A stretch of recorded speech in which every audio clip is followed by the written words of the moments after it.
Nakikipag-inuman ng Indian national na yan sa Angeles City nang lapitan ng nakamotorsiklo at pagbabarilin sa ulo. Agad tumakas ang gunman.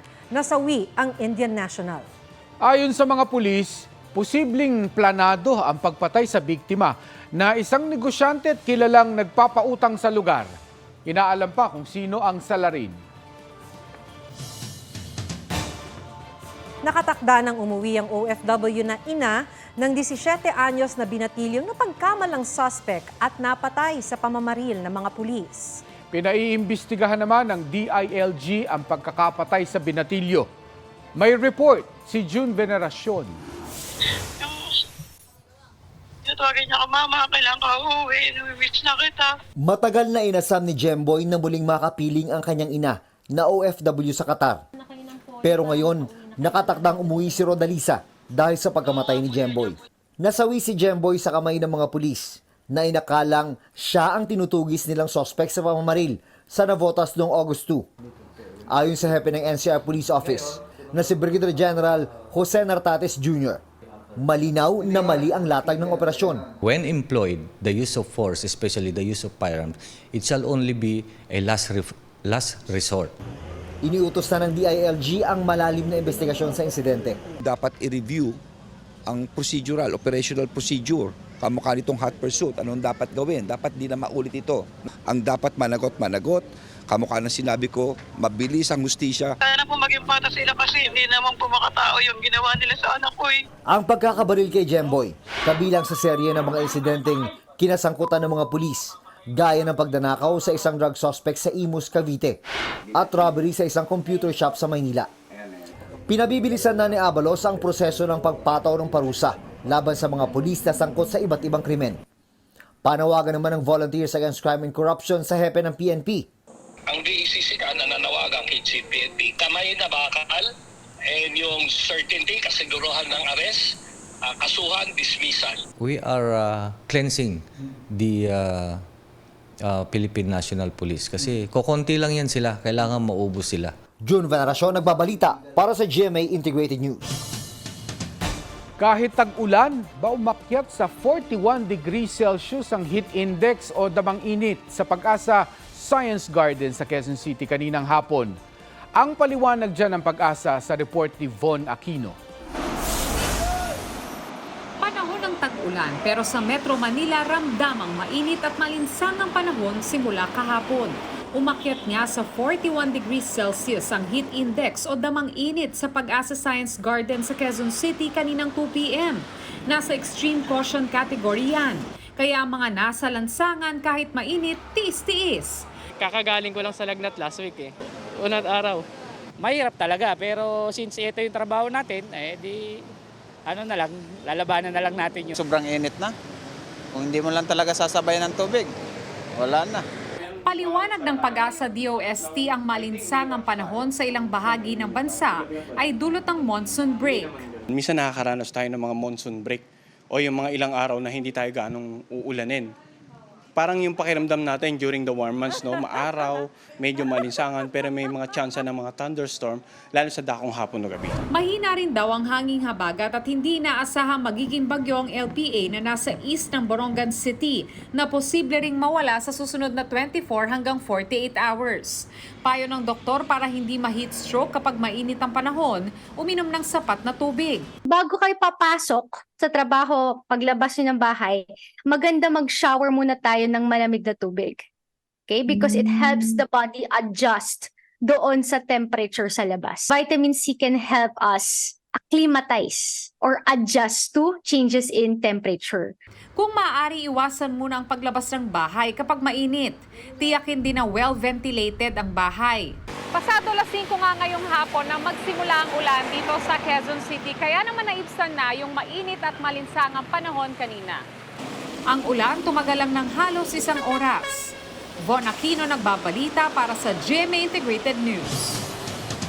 Maaari raw magtayo ng mga estruktura ang Pilipinas sa Ayungin Shoal para maprotektahan ang interes ng bansa roon, ayon kay dating Supreme Court Senior Associate Justice Antonio Carpio.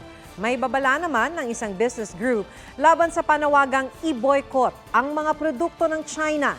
Narito ang aking report.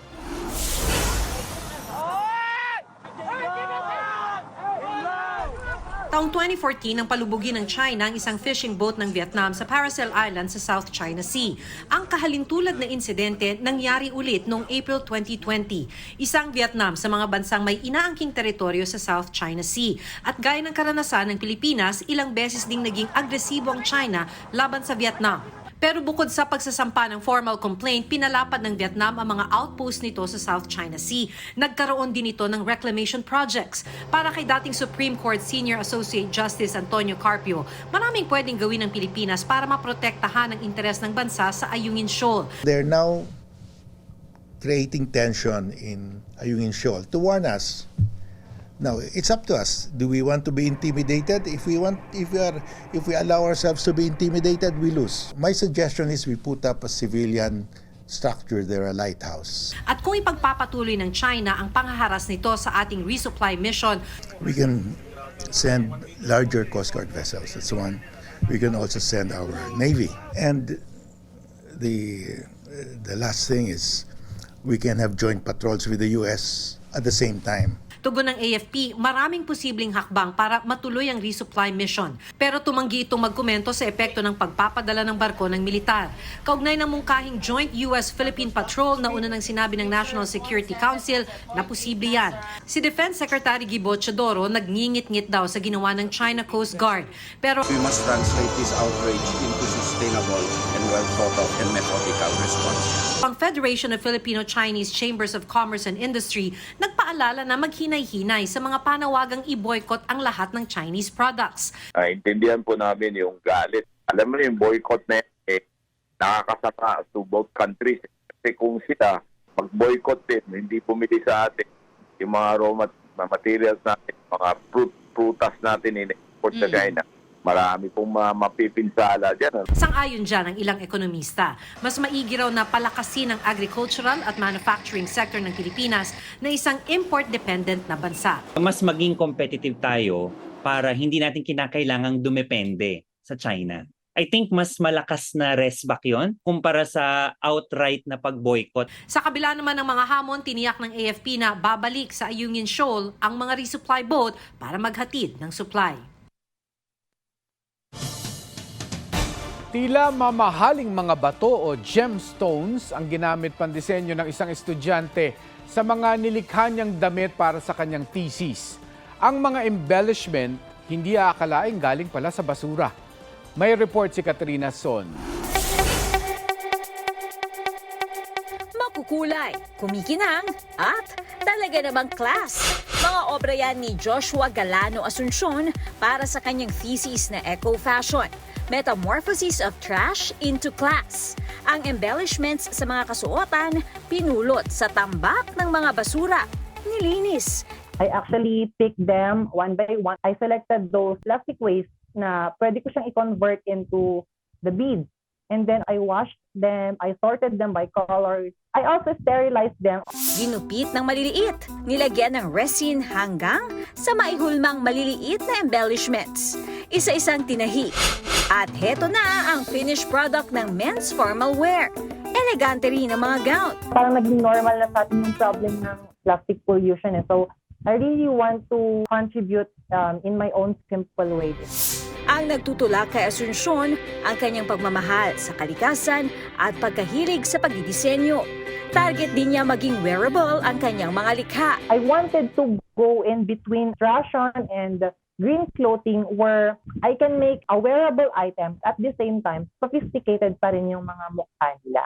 Kahit mabusisi ang proseso ng paggawa ng mga pandisenyo mula sa plastik na basura, gusto ni Asuncion na mapatunayan na bukod sa mapapakinabangan pa, makakalikha rin mula sa mga ito ng mga kakaiba at magagandang bagay. It's really possible talaga na even yung mga trash na, it can be convertible into something else. And just like yung mga sinasabi ko na worm, yung caterpillar, in the future, they will turn into something like a magnificent butterfly. Katrina Son, nagbabalita para sa GMA Integrated News. Apocalypse kung ilarawan ng ilang residente ang wildfire sa Maui County sa Hawaii sa Amerika. Sa drone video, kita kung gaano kabilis gumapang ang apoy dahil sa malakas na hangin at low humidity. Pagputok ng liwanag, tumambad ang mga naabong bahay at gusali. Walang kuryente at bagsak ang komunikasyon. Hindi bababa sa 36 ang nasawi. Kabilang sa mga nasunugan ng ilang Pilipino pero hindi pa malinaw kung ilan. Binabantayan daw ng Philippine Consulate General sa Honolulu ang lagay ng mga apektadong Pilipino.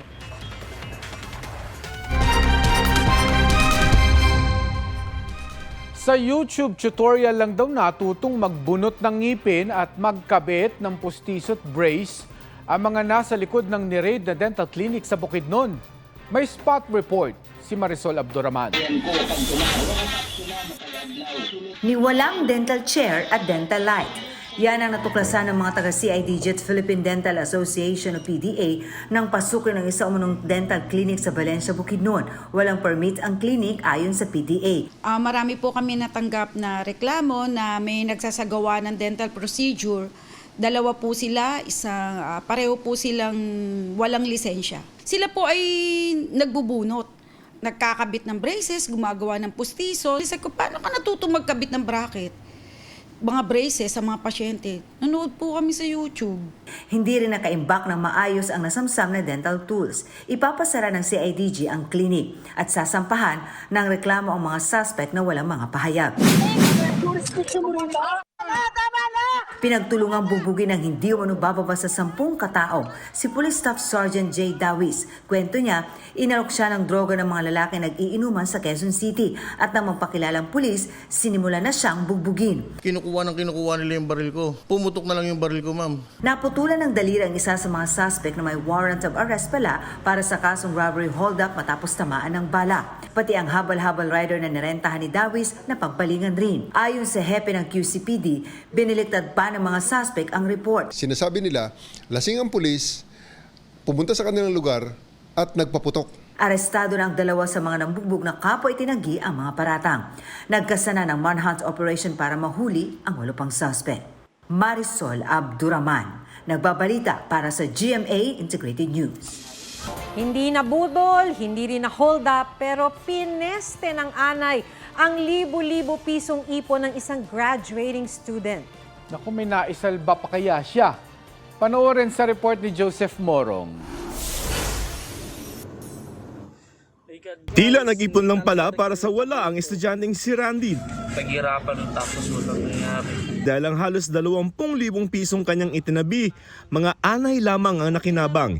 Kinain lang ng anay. Kitang-kita pa ang mga anay na nagpapakasasa sa limpak-limpak na salapi. Halos lahat 100 peso bill. Graduating student na siya at pangmatrikula pala sana niya ito. At ang perang 3 buwan niyang pinag-ipunan, kinita niya sa pagiging working student.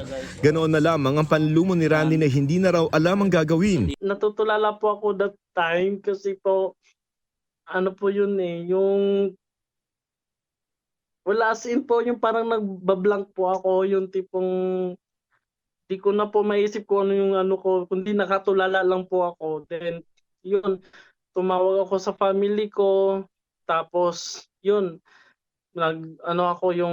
nag-iiyak ako palagi. Gawa sa karton na binalot ng plastik ang alkansyang pinag-ipunan ni Randy. Sabi ng Bangko Sentral ng Pilipinas, maaari pang mapalitan ang mga mutilated banknotes sa mga salaping punit, nasunog o inanay, katulad ng nangyari sa pera ni Randy. Basta't pasok sa pamantayan na 3S, 60% pang buo ang size, may natira pang signature ng BSP Governor o ng Pangulo, at nakikita pa rin ng security thread. Dalhin lamang sa pinakamalapit na branch ng BSP o sa mga authorized banks para masiyasat ng kinauukulan. Sa kaso ni Randy, hindi na raw niya pinapalitan ang mga pera dahil naupos ang karamihan sa mga ito. Ganito na po kasi itsura niya. Bubog, ganito na po. Sa halos 20,000, halos 6,000 piso lamang ang kanyang naisalba. Joseph Morong, nagbabalita para sa GMA Integrated News. Wawa naman. Set for release na ang most favorite recorded album ni Taylor Swift na 1989 Taylor's version sa Oktubre. Inilabas naman ni V ng BTS ang isa sa mga track ng kanyang debut album at may report si Kata Tibayan. 널 생각해 웃으라쳐 baby I wish you would love me again. From slow and smooth vocals to retro, vintage and jazzy visuals, yan ang music video ng debut single ni V na Love Me Again. Make you feel better, you make it forever. 괜찮단 말하지 마. May pa-karaoke pa si V as a heartbroken lover. Ang Love Me Again na more than 13 million na ang views sa YouTube. Ang first track sa kanyang upcoming solo debut album na Layover. No, I don't want nobody else. I wish you could love me again. Magbabalik Pilipinas sa South Korean actor idol na si Wang Min-yoon sa Oktubre. 필리핀 황도들 부모스타 나미스 볼까요? Masaya raw siyang muling makikita ang Pinoy fans para sa first solo mini-concert tour.